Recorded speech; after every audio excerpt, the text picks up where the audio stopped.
Buenas noches, mi nombre es Agustín Guadalupe Guzmán, estudiante de la licenciatura en Biotecnología de la UNADEP.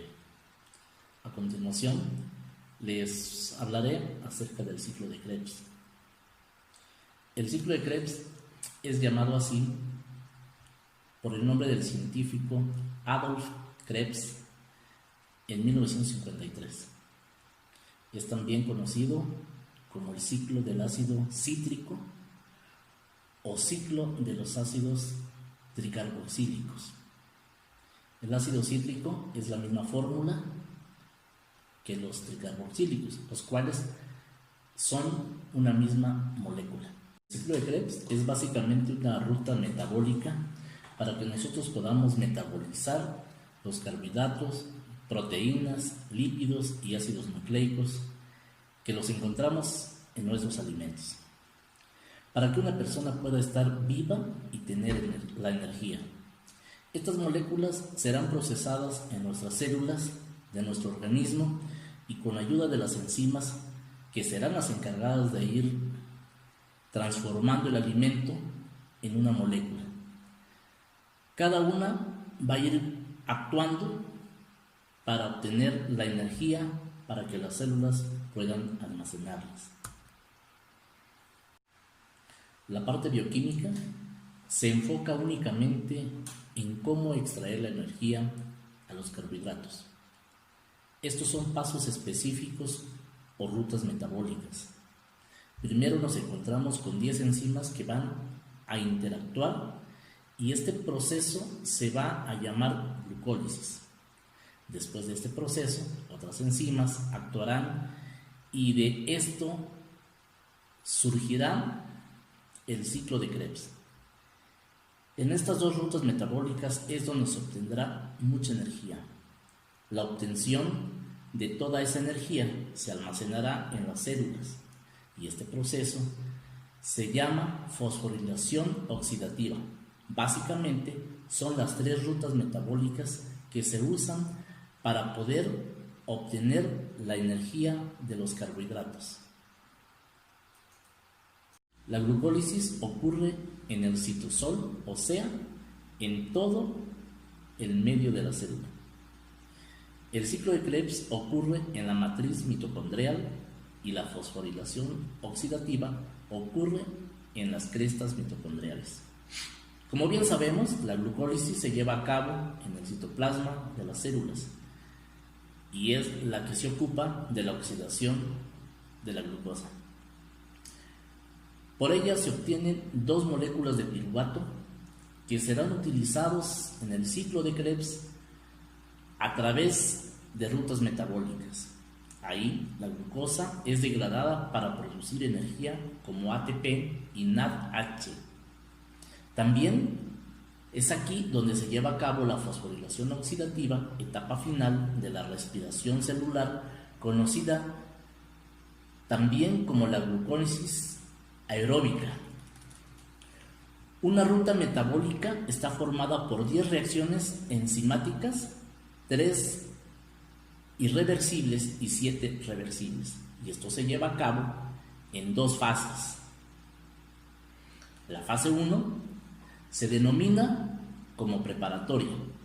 Aquí se lleva a cabo 4 reacciones, 2 son de fosforilación y consumen 2 moléculas de ATP por molécula de glucosa. La ruptura de la hexosa beta pirúvica acaba en 2 de gliceraldehído 3-fosfato. La fase 2 es llamada de beneficios. Aquí se lleva a cabo la oxidación del gliceraldehído 3-fosfato que se multiplica 2 veces, al igual que el piruvato, y se acoplan al ATP en 2 reacciones. Y en total se forman 4 ATP y 2 NADH. La glucólisis es muy importante porque gracias a este proceso anaeróbico de reacciones que se llevan a cabo en todas las células carentes de oxígeno, cada molécula de glucosa se divide y se transforma en piruvato. Las reglas para poder entender el mecanismo de la acción del ciclo de Krebs son las siguientes.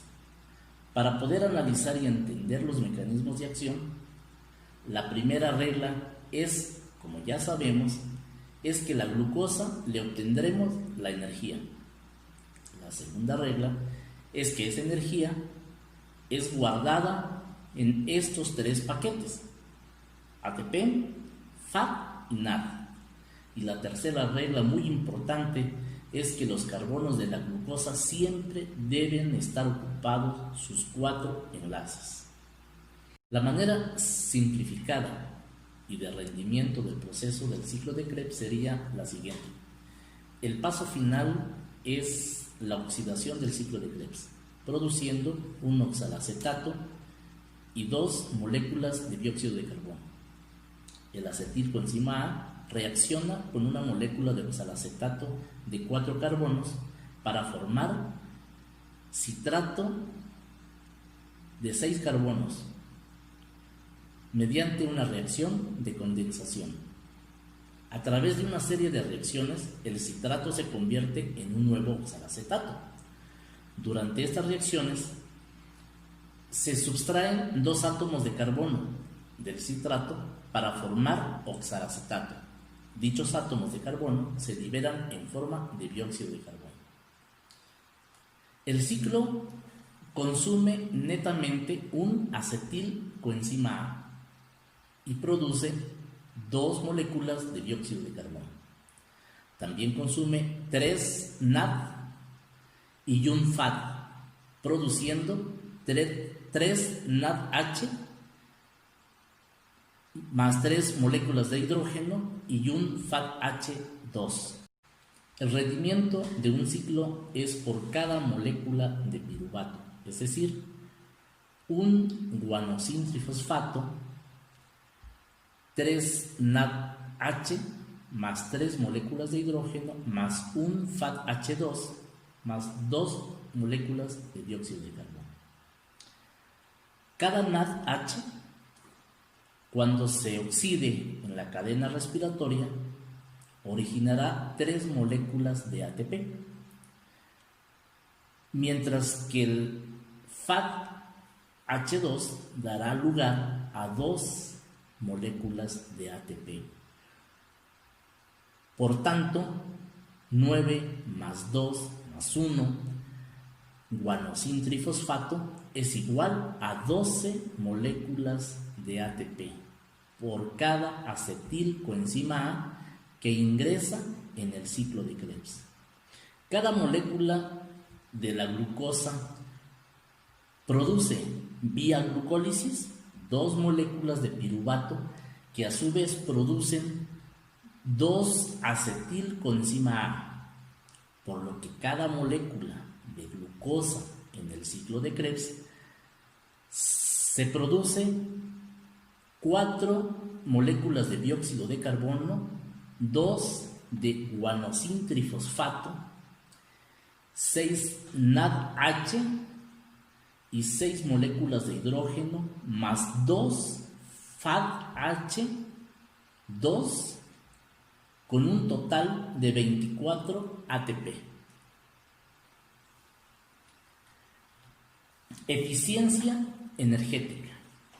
En el ciclo de Krebs, los carbonos donados por el grupo acetil se oxidan a dióxido de carbono y los electrones pasan a los transportadores de electrones. Lo mismo que en la glucólisis, en cada paso interviene una enzima específica. La coenzima A es el nexo entre la oxidación del ácido pirúvico y el ciclo de Krebs. A modo de resumen, en el ciclo de Krebs se produce una molécula de ATP, 3 moléculas de NADH y una molécula de FADH2, que representan la producción de energía de este ciclo. Se necesitan 2 vueltas del ciclo para completar la oxidación de una molécula de glucosa. Así, el rendimiento energético total del ciclo de Krebs para cada molécula de glucosa es 2 moléculas de ATP, 6 moléculas de NADH y 2 moléculas de FADH. Los acarreadores participantes son el NAD, el FAD, el NADH y el FADH. Los sitios primarios de control enzimático son las enzimas alostéricas, la isocitrato deshidrogenasa y la alfa-acetoglutarato deshidrogenasa. La enzima isocitrato deshidrogenasa es estimulada alostéricamente por la presencia del ADP, que aumenta la actividad de la enzima por el sustrato. Los productos obtenidos en este proceso serían dióxido de carbono, ATP, NADH, iones de hidrógeno y FADH. Las descarboxilaciones producen energía que se almacena en los acarreadores para formar ATP, y esto ocurre 2 veces en el ciclo de Krebs. A manera de conclusión, el hecho de conocer el funcionamiento del ciclo de Krebs es para poder entender los procesos que se llevan a cabo en las células. Las ventajas del ciclo de Krebs es que es una vía metabólica central que converge con otras, es decir, que interactúan. Puede ser catabólica, porque ingresan diferentes metabolitos. Podemos decir que en la glucólisis se encuentran vías de degradación de carbohidratos, como de ácidos grasos, y el glicerol se transforma en dihidroxiacetona. Lo mismo sucede con el ácido pirúvico. Después de la glucólisis sufre una transaminación y da como resultado un alfa-cetoácido, que es la forma más común de representar al ácido pirúvico. Los aminoácidos no producen acetilcoenzima A, pero producen oxalacetato y sustrato, que a la vez actúan en el ciclo de Krebs como precursor de la acetilcoenzima A. Agradezco su atención y espero que la información les sea útil. Muchas gracias.